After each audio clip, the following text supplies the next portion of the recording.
Olá, meus amigos, sejam bem-vindos, pois vamos começar mais um Universidade e Comunidade, um programa produzido numa parceria entre a Universidade Federal de São Carlos, Campus Araras, e a Câmara Municipal de Araras, no estado de São Paulo. Vamos ao ar regularmente pela TV Câmara, aqui em Araras, pelo NET TV Canal 4, todas as sextas-feiras às 19h30, com o nosso programa inédito. As nossas reprises acontecem aos domingos e terças-feiras, também às 19h30, e às quartas-feiras às 20 horas. Você pode nos acompanhar também no YouTube, acesse youtube.com.br, digite Universidade e Comunidade. Lá você encontrará este que é o nosso programa de número 86 e todo o nosso trabalho. Esta é uma parceria entre a Universidade e a Câmara num trabalho de extensão, como foi dito, que tem o firme propósito de aproximar Universidade e Comunidade. Assim começamos, Renata, tudo bem? Tudo bem, você, como é que professor? você está? Tudo jóia. Tranquilo? Está de férias? Tranquilo, agora é período de férias, entre férias semana que vem. Legal. Prazer estar aqui contigo de novo. E hoje nós recebemos aqui um ex-aluno do Campus Araras da UFSCar, o nosso querido André Puchen. André, tudo bem? Como vai? Tudo bom, como está? Muito obrigado por ter aceitado o nosso convite. É isso. Então tá bom, vamos para os nossos destaques da semana. Comecemos com a Renata. Bom, o pessoal que está em casa, quem foi para São Paulo, quem teve a oportunidade de ir ao município de São Paulo nesse último ano, deve ter percebido que a velocidade da Marginal Pinheiros e da Marginal Tietê diminuiu, né? Muita gente reclamou, puxa, que pena, que saco, vou demorar mais para chegar, né? Aí hoje saiu uma pesquisa da CET, da Companhia de Engenharia de Tráfego, avaliando esse 1 ano de mudança da velocidade das marginais, né, no município de São Paulo. E após 1 ano dessa redução, chegou-se à conclusão que houve uma diminuição dos acidentes com vítimas, cerca de 40%, né? Então, uma diminuição de 40% no número de acidentes com vítimas, né? E houve uma diminuição da lentidão do trânsito de quase 10%, né? Então, esse é um dado interessante porque a gente está acostumado, eu não sei, eu sou da região da Grande São Paulo, né? Então a gente está acostumado com aquela pressa, né? O pessoal do interior, aqui, por exemplo, Araras é uma cidade super tranquila, imagino que as pessoas não tenham tanta pressa quanto a gente tem lá na região da Grande São Paulo, né? Mas eu acho que quando as mudanças no trânsito favorecem a vida das pessoas, Claro. É importante, né?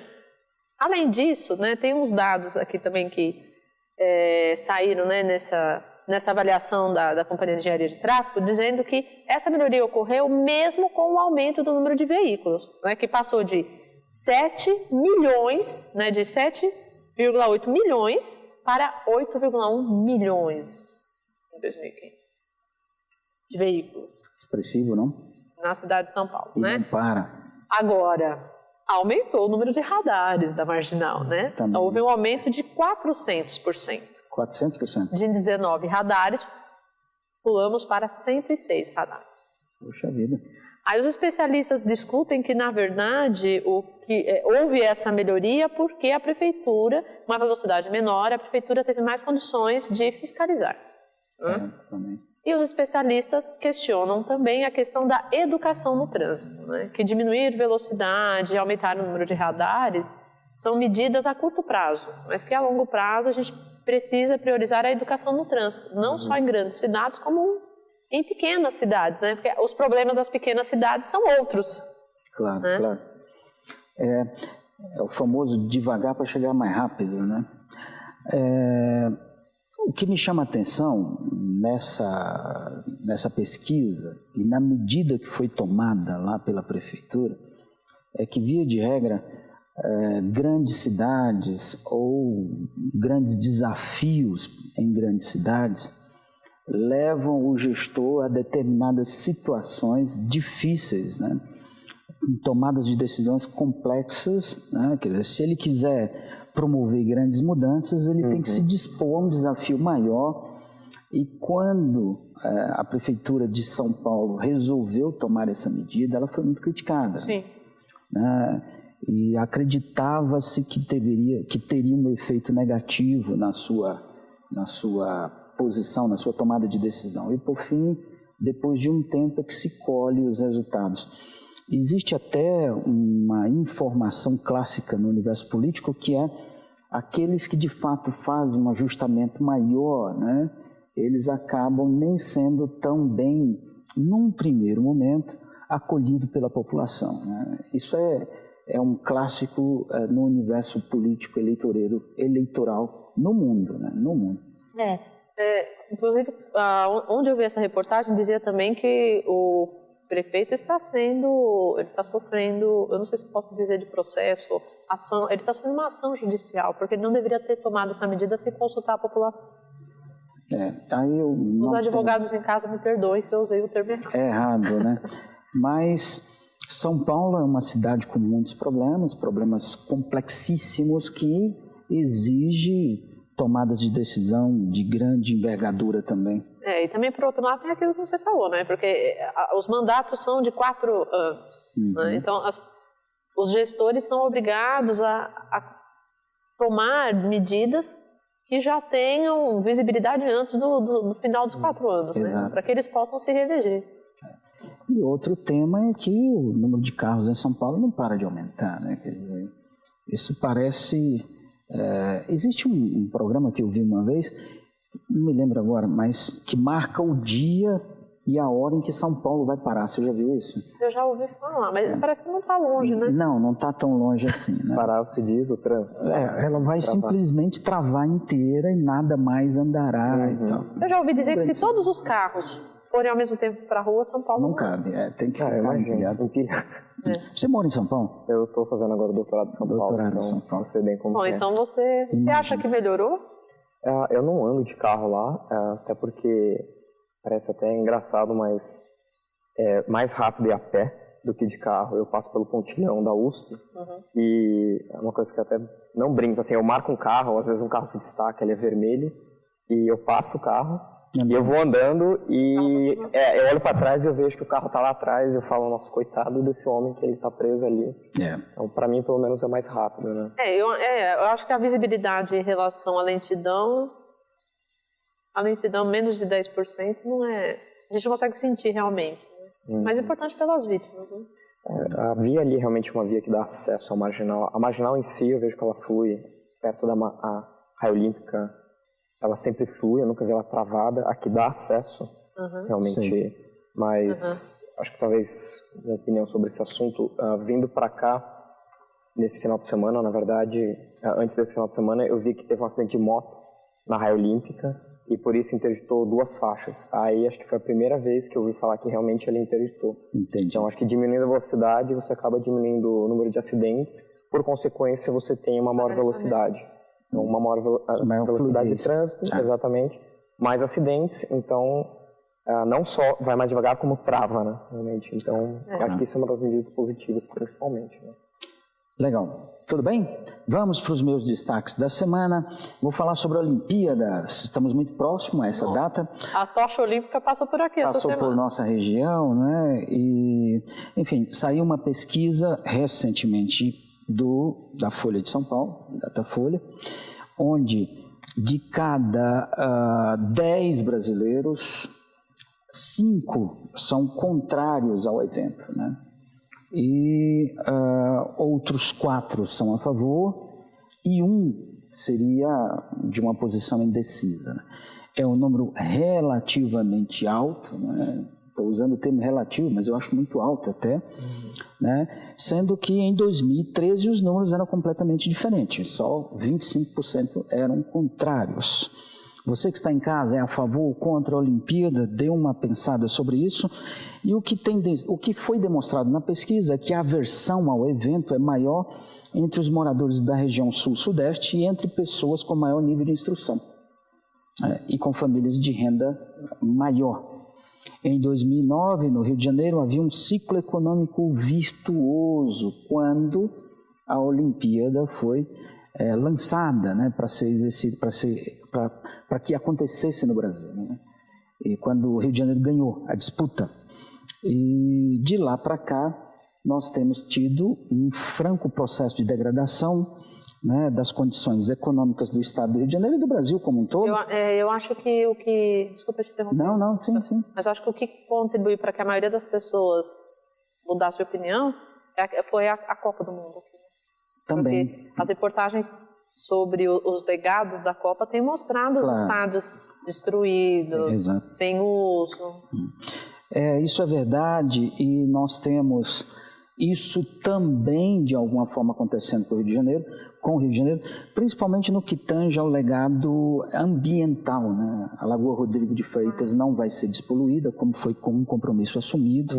Gastou-se para a organização do evento, entre recursos público e privado, na ordem de 39 bilhões, enquanto que o Rio de Janeiro, nesse momento, bilhões de reais, vive um momento de um estado de calamidade pública, as contas completamente complicadas, salários atrasados, quer dizer, é muito difícil termos, numa condição dessa, uma população que apoie, né? Oxalá nos ajude que o evento tenha sucesso, mas o próprio prefeito do Rio de Janeiro acabou dizendo que se está perdendo uma grande oportunidade de divulgação. Quantas vezes nós falamos aqui nesse programa sobre o turismo no Brasil? Diversas vezes. Muitas vezes, e isso é uma oportunidade perdida mesmo, eu também acredito dessa forma. Quer comentar mais um pouco? A gente tem falado muito sobre isso, né? É uma oportunidade das pessoas conhecerem o Brasil de uma forma diferente, virem recursos para o país. E o tal legado, né? É um legado que não vai ficar. Não vai ficar. Vamos para o meu segundo destaque, é a inflação do mês de julho, né, que ficou a prévia, claro, né, nós estamos cursando o mês de julho em 0,54%, segundo o IBGE, passando de 0,4% que aconteceu em junho, né, enquanto prévia. A alta dos preços foi basicamente promovida pelo feijão, arroz e leite. Nossa. Pega no pé da população mais humilde, aqueles que menos podem. A inflação ela é realmente muito perversa. No caso específico do leite, pior ainda, porque ele puxou a inflação com 15,54%. Um amigo até brincou, ele falou, nossa, essa vaca está comendo arroz e feijão, né? É verdade, eu vi essa história. Por isso esse preço do leite. O feijão, 58%. O governo, inclusive, ameaçou, já comentamos aqui em outra oportunidade, a possibilidade de importar feijão, mas feijão não é um produto... Primeiro que essa medida de importação já foi experimentada em outras oportunidades e ela é fraca. Eu acho que o que funciona é as pessoas tentarem substituir, mesmo que parcialmente. O arroz e feijão é e o leite difícil também, substituirmos, né? E o leite participa de muitos produtos, né? E como a gente já comentou muitas vezes aqui nesse programa, eu vou aproveitar e emendar em relação a outras conversas nossas, que a inflação pode ser provocada por conta de déficit público. Que déficit público é governo que deve, né? Você que está em casa, se estiver devendo, é como se o governo estivesse devendo também. O nosso governo deve atualmente 73,3% do que ele arrecada, né, do PIB. Os países que têm a condição igual à do Brasil, considerando um país emergente, devem em média 45%.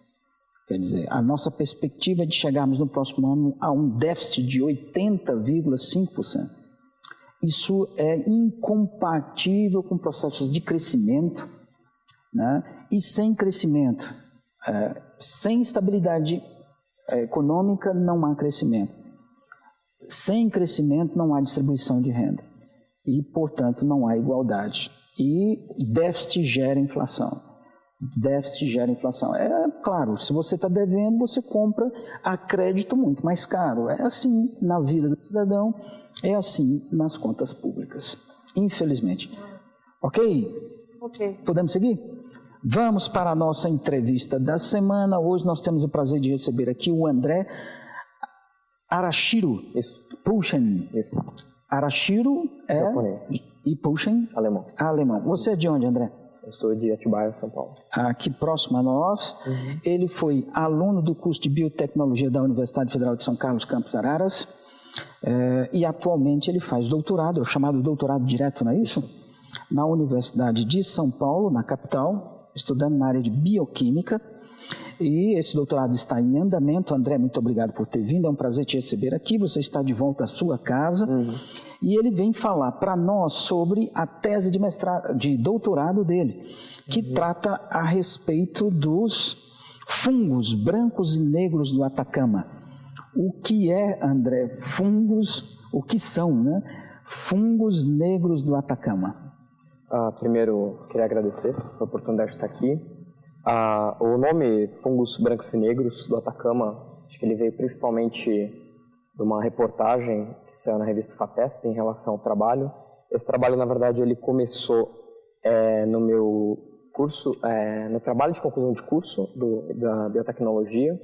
Eu estava na graduação ainda, e foi um trabalho que envolveu amostras do deserto do Atacama, que é um deserto que está localizado no Chile. Ele é um deserto muito árido, muito extremo, praticamente inóspito. Se você vê as paisagens realmente do Atacama, ele lembra muito, eu só gosto de fazer analogia com Marte, inclusive, porque é só pedra e rochas e montanhas. Então envolveu um trabalho e trabalhando com fungos que foram encontrados nessa região. Então foi um trabalho que eu comecei na minha graduação, e hoje eu colaboro, na verdade, com o trabalho de um professor que está no Instituto de Química. Na verdade, o meu doutorado ele não é focado exatamente nessas leveduras. É um trabalho que eu continuo, mas ele não é exatamente nesse tópico. Mas é um trabalho que, desde a época da minha graduação, tem gerado muitos frutos, assim, e entendi. Feliz de poder comentar um pouco sobre ele aqui. Legal. Pois não, pode falar. Ele fala só para o pessoal que está em casa, né? Fungo, o exemplo de fungo é o champignon que a gente come, compra no mercado, né? Aquele fermento biológico que a gente usa para fazer pão, para fazer, né? Esses também são exemplos de fungos, mas que fazem parte do nosso dia a dia. Sim. No caso, esses fungos que nós encontramos, eles são leveduras. As leveduras são muito parecidas com o fermento que nós usamos, o que é usado para produzir a cerveja, por exemplo. A diferença é que esse é o fermento que nós estamos acostumados no dia a dia. E, no caso, essas leveduras, elas que estavam no Atacama, vivem no deserto. Então, são leveduras adaptadas para a vida no deserto. Então, nós não encontramos ela aqui no Brasil, pelo menos não se encontra. Você só encontra ela em ambientes que nós consideramos extremos. Então, enquanto a levedura do fermento, ela gosta de uma temperatura mais quentinha, gosta de bastante alimento, por isso que nós usamos ela para fazer o pão crescer, inclusive. Essas leveduras do Atacama, elas gostam de temperaturas abaixo de 0 graus, elas gostam de rocha, basicamente, elas não gostam de ambiente quentinho, confortável, é totalmente averso ao que nós conhecemos como vida. Por que estudar especificamente essas leveduras? O que isso eventualmente poderia contribuir para a sociedade, enfim, para alguma coisa?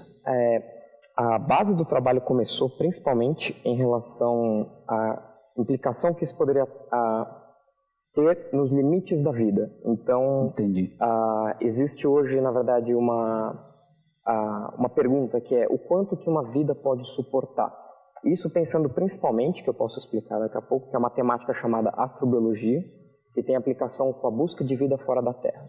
Mas, para tentar deixar um pouco mais simples primeiro, quando a gente diz o limite da vida, o quanto uma vida pode suportar, por exemplo, uma temperatura elevada ou uma temperatura mais baixa, um ambiente muito ácido, um ambiente muito seco. Então, no caso, nós sabemos hoje que a vida ela pode existir até a 120 graus Celsius, que é mais do que água fervendo. E durante muito tempo não se sabia que a vida chegava num limite assim. A vida também, como nós conhecemos, principalmente microbiana, consegue tolerar níveis, por exemplo, de exposição à radiação ou exposição à radiação do Sol muito maiores do que nós conhecemos. Isso tem uma grande implicância, por exemplo, para a indústria biotecnológica. Conhecendo como que um organismo sobrevive à radiação ultravioleta, você pode desenvolver protetores solares, você pode desenvolver tratamentos para pessoas que foram expostas à radiação e assim por diante. Então, aprendendo com esses organismos que aguentam extremos, como eles se protegem. Como eles se protegem, exatamente, nós podemos, então, extrair ideias de tratamento ou, inclusive, produtos que podem ser usados para as pessoas. Isso que o André falou é muito importante se a gente pensar que o planeta vai mudando, né? E que a gente tem problemas com água, com aumento de temperatura, com poluição. existem estudos similares, por exemplo, com plantas. Então, se desmatarmos tudo no planeta, né? Que tipo de planta ainda sobreviveria e que planta, Deus, assim, né? Mas existem pesquisadores também estudando isso. Que animais sobreviveriam? O que nós poderíamos comer? Né? Então, a gente parece que é uma coisa tão distante, mas o planeta tem se modificado e recursos que nós tínhamos antes em grande quantidade, hoje já não temos, né? Então, daí a importância do estudo. Como viver com escassez, né? Exato. Isso. Porém, vamos torcer para que as coisas caminhem em duas direções. Claro. Né? Imagine que eu sou bióloga, né? Eu espero que não se desmate mais 1 milímetro, né? É claro. Mas você falou Astrobiologia. O que seria isso? A astrobiologia, ela é a busca da vida fora da Terra. Na verdade, essa é uma temática meio simplória até do tema. Na verdade, a ideia da astrobiologia é exatamente o que eu disse, é entender os limites da vida na Terra, para nós sabermos qual que é o limite que a vida pode ter fora dela. Tanto para a busca de vida fora da Terra, como para nosso uso um dia que nós formos para outro planeta ou estabelecer uma base na Lua, por exemplo, ou para entender o que acontece com astronautas que vão, por exemplo, ficar na estação espacial. Por exemplo, Marte é um lugar muito inóspito, mas existe a ambição da NASA em 2030 em mandar uma missão para lá, e um dos estudos que eles querem fazer é como tornar o solo cultivável. Então eles vão lá, então eles vão usar organismos para tentar transformar esse solo ou fazer uma associação com uma planta de modo que ela tolere um cultivo lá. Estudos similares foram feitos para, por exemplo, inclusive teve uma tese, não na astrobiologia, mas isso de cultivo de plantas em ambientes secos.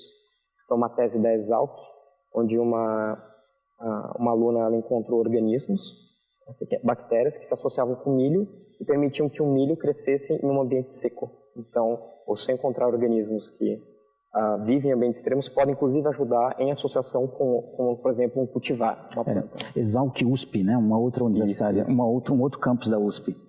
Você ia falando? Não, deixa eu ver se eu entendi. Claro. A ideia, à medida em que se estuda a possibilidade de cultivo né, em ambientes inóspitos, é fazer com que essa delegação, vamos dizer assim, que vai a Marte, ela produz os seus alimentos lá. Isso. Por conta da enorme distância, a viagem, etc., o tempo, eles pudessem ter um jeito de se virar com alimentos por lá. Com certeza, porque o envio de carga para a estação espacial já é um preço absurdo, imagina para um outro planeta. Então, eu acho que assim, muitas pessoas me perguntam, mas por quê? Por que pensar numa coisa espacial, uma coisa que talvez não esteja tão próxima? Eu falo, é da natureza humana. Se você acabar com todas as pessoas que trabalham com astrobiologia, no dia seguinte alguém vai perguntar, mas será que naquele planeta não tem vida? Por que não ir para Marte? Porque não estudou antes. Exatamente. Né? Então, assim, faz parte da ambição humana e os micro-organismos, pelo menos os extremófilos, que nós dizemos que são os organismos que vivem em ambientes extremos, como os fungos brancos e negros do Atacama, eles são considerados a peça-chave para as missões espaciais. Então, comente, então, para nós, porque você já comentou, eu fiquei maravilhada, com a parte especificamente do trabalho que você fez nesse projeto do balão. Então, no caso, as amostras foram coletadas no deserto do Atacama. O deserto do Atacama ele é um ambiente muito diverso, ele é extremo em todos os sentidos, mas ele é diverso. Diverso porque ele pode ser muito seco. Existem lagoas salinas, então a água ela é extremamente salina, onde tem água. Existem rochas com sal, existe vulcão, então você tem vários exemplos de ambientes extremos lá. O meu trabalho foi desenvolvido com amostras de um vulcão, não da parte quente do vulcão, da encosta do vulcão. O vulcão tem 5.000 metros de altitude, essas amostras foram coletadas e esses fungos foram encontrados lá. E o que nós descobrimos é que esses fungos eles são extremamente resistentes à radiação ultravioleta. Então, o que eu falei para vocês antes do exemplo, nós testamos todas as diferentes faixas da radiação ultravioleta, que a radiação ultravioleta, talvez você já tenha ouvido falar de UVA, UVB, UVC, são as 3 faixas, e eles são extremamente resistentes a todas essas faixas. E o interessante é que alguns desses fungos eles eram pigmentados, então o fungo ele tinha cor, um deles ele era negro, ele tinha muita melanina. O outro ele era laranja, ele tinha carotenoide. O carotenoide ele é um composto que se encontra na cenoura, então por isso que ela é alaranjada. E outros eles não tinham pigmentos protetores, mas todos eles foram extremamente resistentes à radiação.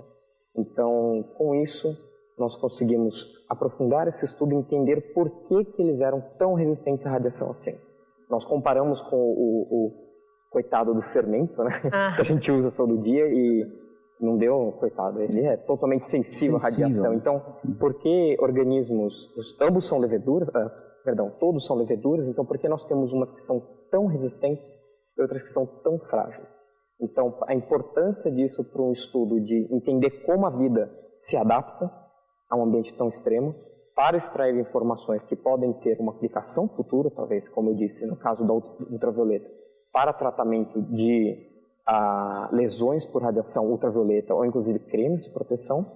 E também tem sempre a temática que é a própria ciência pela ciência. Então, por que está lá? Assim, por que um organismo gosta de algo tão extremo e não o que nós estamos acostumados? Ciência de base, né? A ciência de base. Serve de base para outros estudos que nos permite enxergar rapidamente os resultados. Né? Isso, exatamente. Então, foi feito esse trabalho.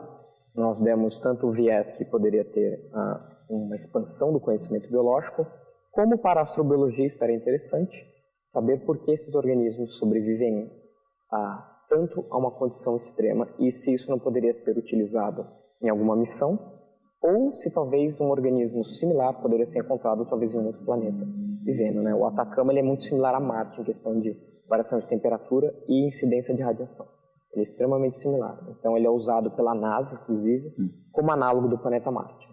Legal. Você comentou conosco, antes de começar o programa, a respeito de concursos que vocês participaram, né? Sim, sim. Fala um pouco para nós sobre isso. Isso é uma parte muito legal. Esse trabalho das leveduras foi a minha conclusão de curso. Foi legal que a gente teve atenção, inclusive, da revista FAPESP. Mas esse trabalho ele não parou, então ele deu continuidade para um trabalho mais elaborado. A ideia, na verdade, é levar de fato para o espaço as amostras. Então foi um teste de fogo para essas leveduras, para ver se realmente elas aguentavam uma condição absurda. O que foi o ensaio? Foi feito um lançamento de um balão estratosférico. A estratosfera ela é uma camada muito elevada da nossa atmosfera, 35 km de altitude, e inclusive nessa altitude você já não tem mais a camada de ozônio protegendo contra os raios ultravioleta C, principalmente que são mais nocivos. As temperaturas chegam a menos 60 graus e a pressão atmosférica ela praticamente isola. Então é um ambiente totalmente inóspito. E a ideia foi lançar um balão com uma porta-amostra contendo essas leveduras para ver se elas iam sobreviver. Então é uma certa maldade, é quase uma tortura, mas vamos assim para ver se realmente elas aguentavam. Esse trabalho ele foi desenvolvido em parceria com o pessoal da Zenit, é uma empresa formada por alunos que ainda estão na graduação da USP de São Carlos. Eles são um pessoal fantástico. Eles montaram a sistemática do balão. O professor Douglas Galante e Fábio Rodrigues, que trabalham com astrobiologia, eles fizeram essa conexão entre o pessoal da engenharia e o pessoal da biologia. Nós fizemos esse lançamento desse balão. As fotos são maravilhosas, assim. Veremos algumas fotos no nosso programa. E foi sensacional porque assim que nós recuperamos essa amostra, o balão ele subiu, ele estoura sozinho devido à pressão que o hélio exerce no balão. Um paraquedas foi ativado, então ele veio descendo de paraquedas. Nós recuperamos o porta-amostra, analisamos e nós vimos que essas leveduras que nós encontramos no deserto do Atacama, elas sobreviveram a essa viagem. E outros organismos que eram considerados modelos para a astrobiologia ou organismos antes considerados extremamente resistentes não sobreviveram. Então, mostra que os nossos organismos são ainda melhores do que os outros modelos, né? E o que foi bem legal dessa parceria, desse ensaio, é que nós nos inscrevemos no Global Balloon Challenge, Global Space Balloon Challenge. Desculpa. Ele é um concurso promovido por Stanford e MIT, duas universidades americanas, para lançamento de balões estratosféricos. E existem várias categorias em que se compete pelo melhor prêmio, vamos dizer. Então existe o prêmio de melhor fotografia, quem tira a melhor foto lá de cima, a melhor construção do balão, e um deles é o melhor ensaio científico. e nós conseguimos ficar em segundo lugar na competição mundial, contra 400 participantes, inclusive dos Estados Unidos, da Europa, de Stanford, do MIT. Então, foi uma surpresa, não vou negar. Assim, Claro. não é que nós não acreditávamos, mas é algo que você fica um pouco surpreso. E isso foi sensacional. Depois disso, o pessoal, inclusive da Zenit, que fez o balão, está super empolgado e nos motivou a fazer novos lançamentos. Inclusive, como prêmio, além dos certificados, nós vamos receber novos balões, novos paraquedas para fazer vários lançamentos. Então, a ciência aí vai continuar. Que legal. O que é importante justamente nesse período que você disse que o Brasil está passando, onde, enfim, corte na ciência ele está sendo muito expressivo. Claro, a necessidade de que as coisas não parem. Né? Exatamente. Muito bem, André, chegamos ao final do nosso programa. Foi um prazer muito grande. Parabéns a você e a equipe que vocês participam. Você participa lá. Foi um prazer muito grande. Um abraço. Um abraço. Professora, até a próxima. Até a próxima. Tudo bem. Então, chegamos ao final de mais um Universidade e Comunidade. Esperamos revê-los em breve no nosso próximo programa. Até mais. Tchau.